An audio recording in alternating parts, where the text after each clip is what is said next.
En nombre de la Dirección General de Servicio Social, les doy la bienvenida al Seminario para el Compromiso Ético Universitario y la Inclusión Social. En este primer módulo abordaremos los antecedentes y desarrollo del servicio social universitario. El tema que desarrollaremos en esta primera parte son los antecedentes históricos, divididos en los siguientes subtemas: el contexto de la Revolución Mexicana, 1936, surgimiento del servicio social en la Escuela de Medicina del UNAM, 1945, la ley reglamentaria del artículo 5º constitucional, en el 56, la reglamentación de la ley de profesiones ya en nuestra entidad, en el estado de Sinaloa, y finalmente la década del 70 y la construcción de un servicio social ordenado y organizado.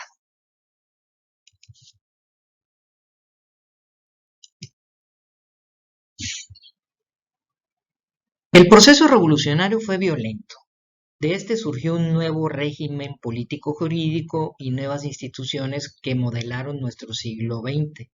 La Revolución Mexicana, como sabemos, tiene su origen a partir de las condiciones de explotación y marginación socioeconómica de la población mexicana en el periodo que gobernó el general Porfirio Díaz.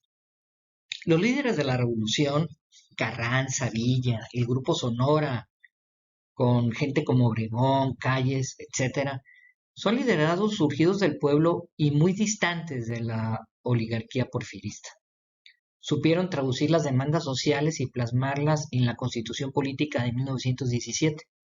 Se trata de una constitución donde se reivindican las demandas sociales, económicas y culturales.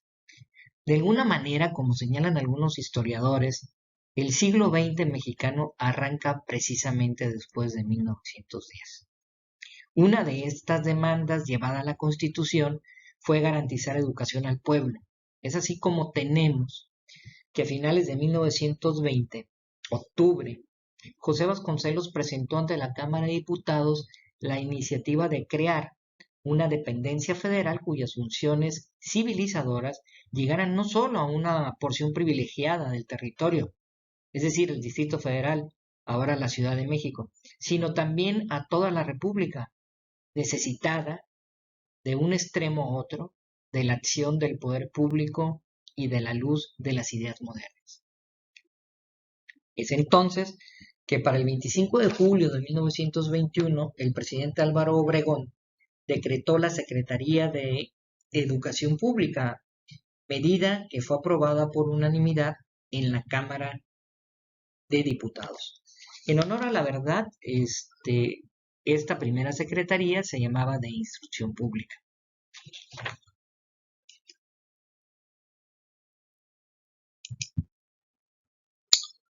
El primer secretario de Instrucción Pública en México, es decir, de lo que hoy conocemos como Secretaría de Educación Pública, fue José Vasconcelos, de origen oaxaqueño. Antes ya había sido rector de la Universidad Nacional, hoy llamada UNAM. ¿Por qué es importante tener el referente de Vasconcelos?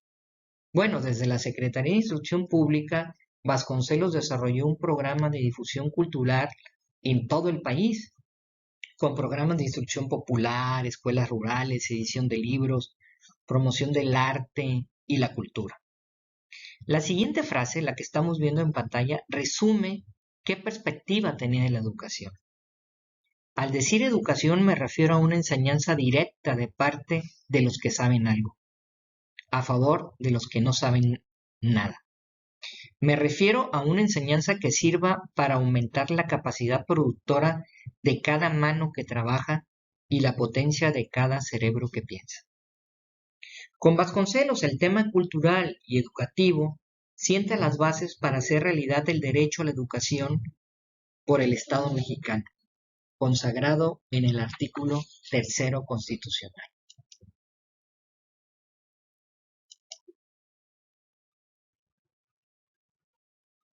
Gustavo Vaz Prada es militar de carrera, médico por la UNAM y político. En 1935 fue nombrado director de la Escuela Nacional de Medicina y al mismo tiempo era director de la Escuela Médico Militar.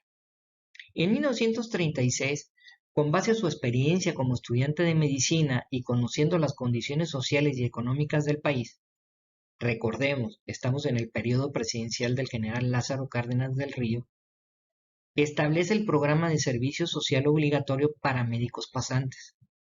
Como el mismo Vaz Prada lo señala, elaboré 3 instructivos, uno para los jóvenes que irían con los campesinos, otro para los jóvenes que irían a la industria y otro más para los jóvenes que irían a las minas. Estos instructivos tenían por objeto guiar al pasante a ver las cosas con espíritu analítico, cuidadoso, que tuvieran información del medio en que vivían, estando atentos a todos los factores que les rodearan. Así, cada uno de los jóvenes que saliera al servicio social para pasantes de medicina iban a cumplir 3 muy importantes misiones. 1. Atender a los enfermos que nunca habían tenido asistencia médica. 2. Estar en contacto con la realidad que rodea los problemas que viven los campesinos. Y 3. Pensar cómo resolver los grandes problemas que enfrenta la seguridad social en México. Sin duda se trata de un acierto, pues el servicio social coadyuvó a que la atención médica sanitaria llegara a las comunidades y pueblos más recónditos de la geografía del país en ese momento. ¿Con qué propósito?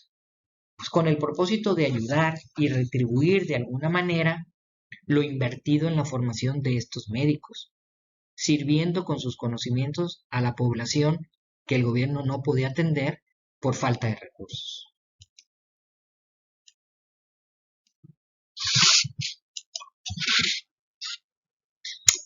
Para 1945 se aprueba la ley reglamentaria del artículo quinto constitucional relativo al ejercicio de las profesiones del Distrito Federal. En el capítulo 7 del Servicio Social de Estudiantes y Profesionistas, estableció en su artículo 52 que todos los estudiantes de las profesiones a que se refiere esta ley, así como los profesionistas no mayores de 60 años o impedidos por enfermedad grave, ejerzan o no, deberán prestar el servicio social en los términos de esta ley. Lo anterior brindó la normatividad federal, la cual sería retomada por las entidades federativas para observar dicho criterio en sus leyes estatales. Es así como esta normatividad federal en 1956 le permitió a Sinaloa publicar el reglamento de la Ley de Profesiones de nuestra entidad, señalando como requisitos para obtener un título profesional el haber cursado y sido aprobado en los estudios primarios, secundarios, preparatorios, prevocacionales, vocacionales, técnicos normales y profesionales en su caso. Haber sido aprobado en el examen profesional respectivo, y esto muy importante, haber prestado el servicio social correspondiente. También el reglamento de la ley señalaba en el artículo 26 que el servicio social de los estudiantes quedaría al cuidado y responsabilidad de las escuelas de enseñanza profesional, de conformidad con sus planes de estudios y reglamentos relativos.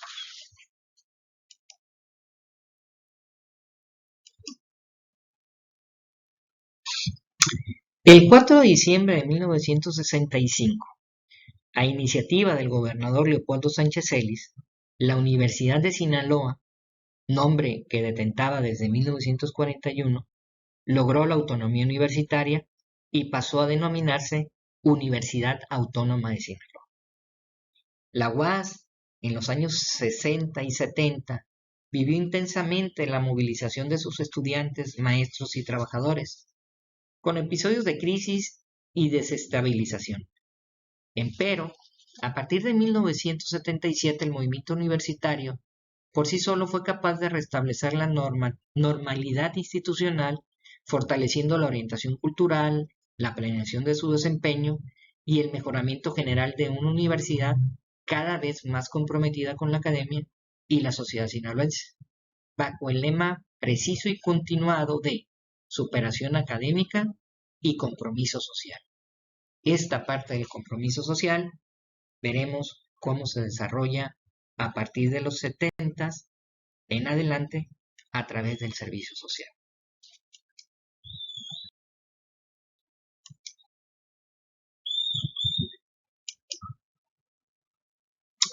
A partir de la década del 70, el Servicio Social Universitario inaugura una etapa muy dinámica de reflexiones y cambios en todos sus ámbitos.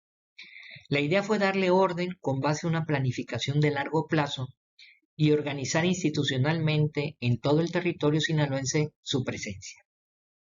Así tenemos que para el año de 1973, la Escuela Superior de Agricultura, a través de su honorable Consejo Técnico, formaliza la prestación del servicio social obligatorio en comunidad. En 1975, el honorable Consejo Universitario aprueba la prestación de servicio social comunitario.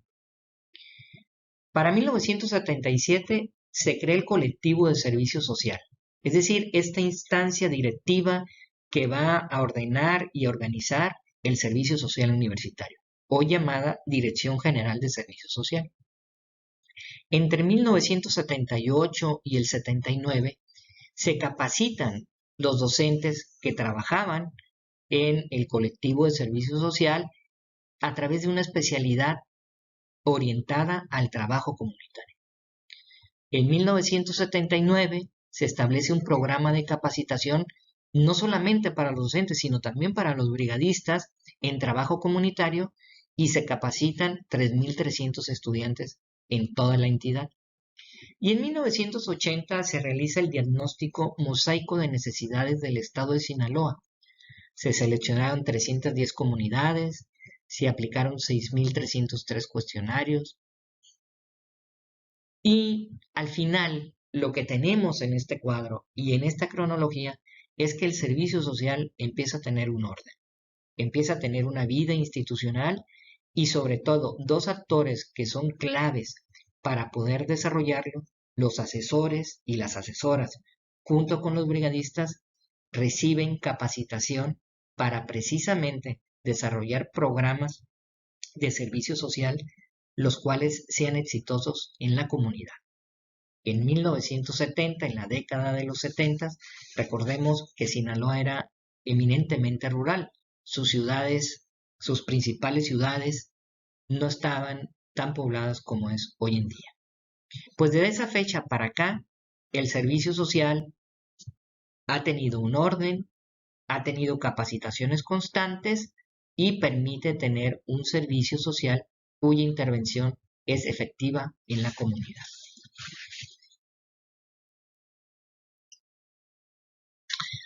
Por último, ¿qué es importante tener en cuenta? El servicio social tiene una antigüedad de 85 años, es una obligación elevada a rango de leyes federales, estatales y reglamentación interna de las instituciones de educación superior. Los principios históricos que le dan creación siguen siendo válidos hoy en día.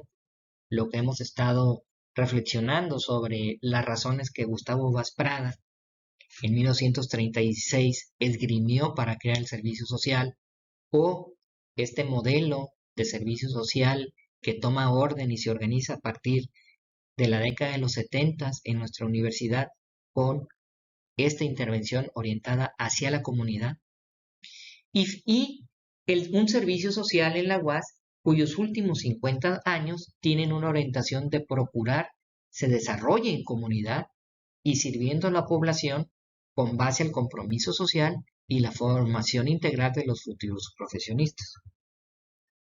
Finalmente hemos concluido con el tema de antecedentes del servicio social y los subtemas establecidos.